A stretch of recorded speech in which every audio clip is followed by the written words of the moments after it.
not part of our Constitution to have organizations that are not created by the state within the state statute.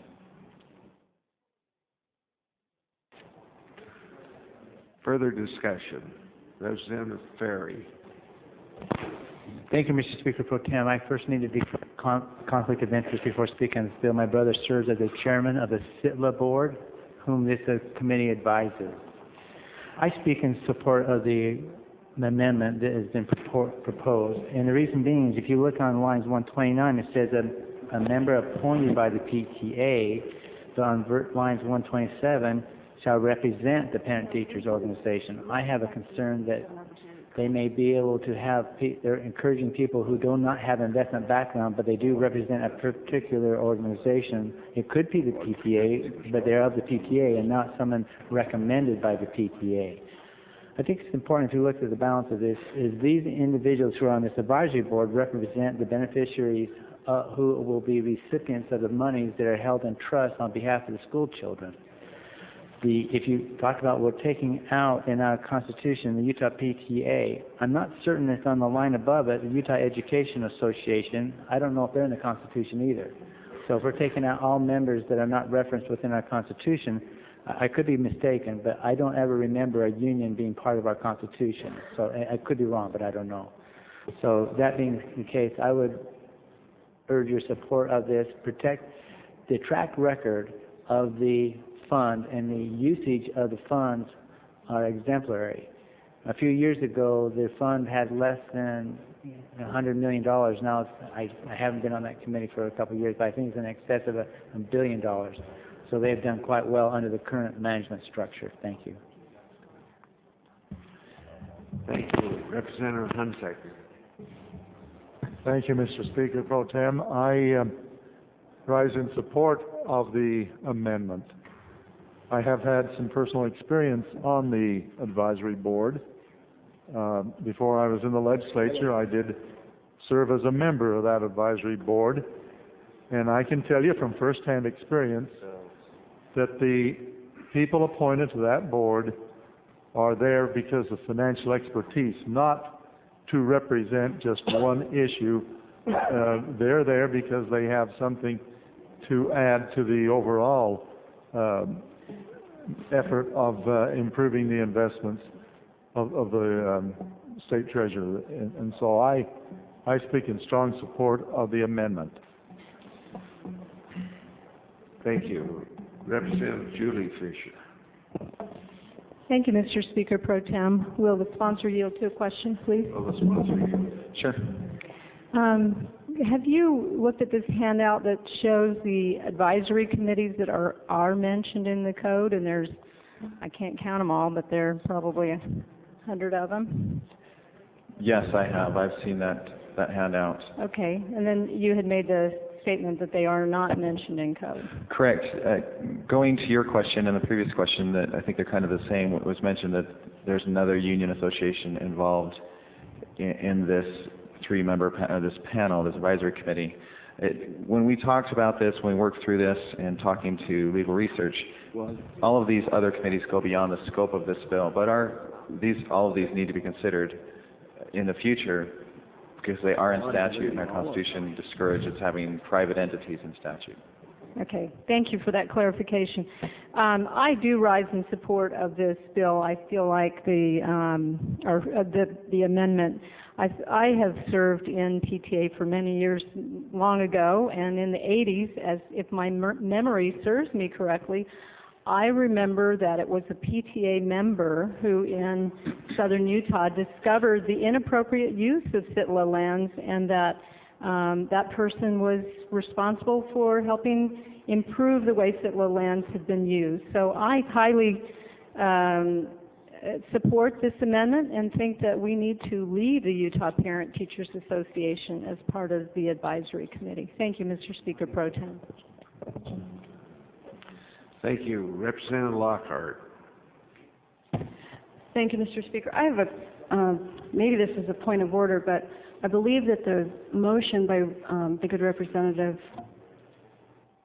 from Wherever you want. the rural areas, couldn't remember, His amendment, I believe, is to delete this section from the bill, but I believe you said is to delete the lines.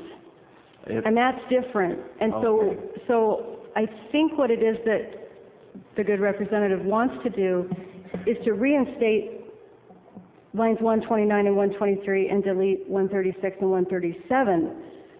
And I'm trying to get answer from our staff as to if this section of the statute is in the bill, I'm not sure how we just take it out of the bill without striking the lines. And I just want to make sure that I'm not taking sides on this. I mean, I could take sides, but I just want the motion to be clear so that everyone knows what's happening. And if the motion is presented as to strike the lines, then I think what we're doing is striking that section of code. So I'd like clarification on the motion. Thank you. Thank you. Do I look like I've been up here a lot?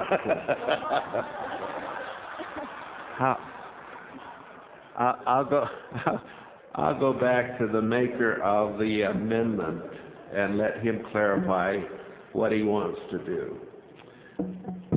If you delete something from a bill, you don't take it out of code. The only way you take it out of code is to repeal it. And just deleting it out of the bill does not take it out of code. And so all I'm saying is this section that's in now, I want to take it out so we're not dealing with it. And as a result, it still remains in law as it currently is. Is that understandable to you, Well, Representative Lockhart? I just want to clarify that that's not the motion that you presented. The motion you presented was to strike those lines, which I believe is different. Did I not say, represent what you presented to the floor? My motion was to delete all the language in lines 121 through 170 from the bill. Okay. Okay. I'm informed that we have, to have this motion work, we have to delete line 25 as well. That's the key. Is you have to delete line 25, which Is that which because references that section of the referenced in the code. code sections. That would, thank I'd you. amend my motion to include line 25. Thank you, ma'am. Point of order. Well, hold on just a second. Let me get you here. A question, would we also have to restore the present language on line 467? The parliamentarians, are you following this? Let me get to that line just a second. 467.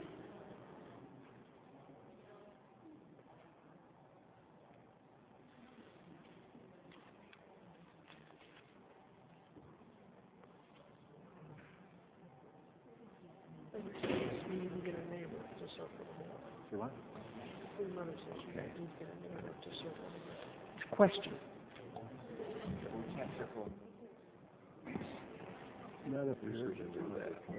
Okay.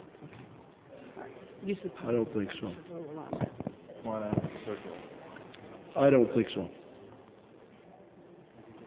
Representative, we're going to get a motion to circle the bill. Would that be all right with you to get this thing worked out? That's what I want to do is work it out. Okay. Thank you. Take a motion. Representative Ibsen. Thank you, Mr. Speaker Pro Tem. I make a motion to circle this bill. Thank you. The motion is to circle the bill. We'll go back to the sponsor of the bill. I think things are perfectly clear. No, that's fine. Let's circle it. Thank you. The motion has been made to circle SB 147. I'll call for the vote. All those in favor say yes. Yes. All those aye. Let's do it again. I want to hear aye. All those in favor say aye. Aye.